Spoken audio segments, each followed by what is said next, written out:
ఘోర సిలువలో మోసి తీర్చన్, గాయములచే బాధపడిన్ రమ్ము. ఆయన బాధపడ్డాడు, కానీ గాయములచే బాగుపడును, నువ్వు బాగుపడతావు. మా నాన్నగారు ఈ పాట పాడుతూ వీధుల వెంబడి తిరిగినప్పుడు, ఈ పాట ద్వారా అనేకులకు స్వార్థ అందినప్పుడు, ఈ దినాన్ని అనేక మంది రక్షించబడ్డారు, సంఘాలు కట్టబడ్డాయి, మందిరాలు కట్టబడ్డాయి, సేవకులు అక్కడ నుండి లేచారు. ఈ పాట పాడుతూ అమ్మా విధవరాండ్రకు సహాయం దొరుకుతుంది, అనాథ బిడ్డలకు సహాయం చేస్తారని చెప్పారంట పిచ్చికలపాడు గ్రామంలో. అదిగోరు వచ్చాడు, కొత్త బాధ చేస్తున్నాడు, అందరూ మోసం చేసిపోయారు అన్నారట. కానీ అక్కడ ఒక సహోదరి ఈ మాటలు విని వాళ్ళ చెల్లితో చెప్పింది. ఆమె ఎక్కడ అప్పారావుపేటలో ఉంటది. ఆమె అప్పారావుపేట నుంచి మౌన నడిచి వచ్చేది, ఇద్దరు, ఒక పిచ్చి పిల్లోడిని ఓ చిన్న పిల్లోడిని వేసుకుని.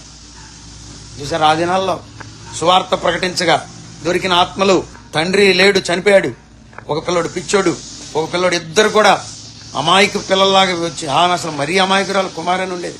ఈ పాట పాడుకుంటూ నాన్న వెళ్తున్నప్పుడు ఎక్కిరిస్తుంటే ఒక్క తల్లి పాట విని మరి ప్రభు స్వరంగా తీసుకుని వాళ్ళ చెల్లితో చెప్పినప్పుడు మరి ఆమె ఆ కంపాషన్ పొందడానికి ప్రభు కృప చూపారు.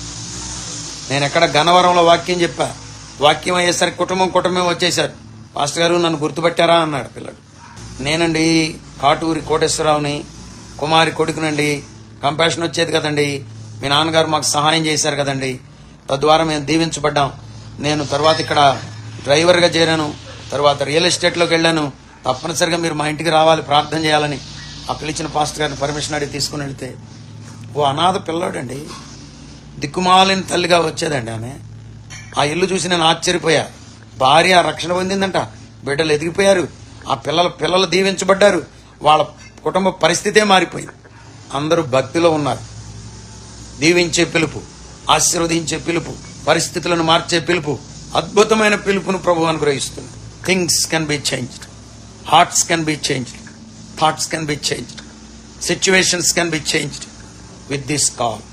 ఈ పిలుపు ద్వారా పరిస్థితులను మార్చగలిగిన సమర్థుడు, ఈ పిలుపు ద్వారా, ఈ స్వరము ద్వారా ఓ గొప్ప మార్పును ప్రభువు తేగలిగిన సమర్థుడు.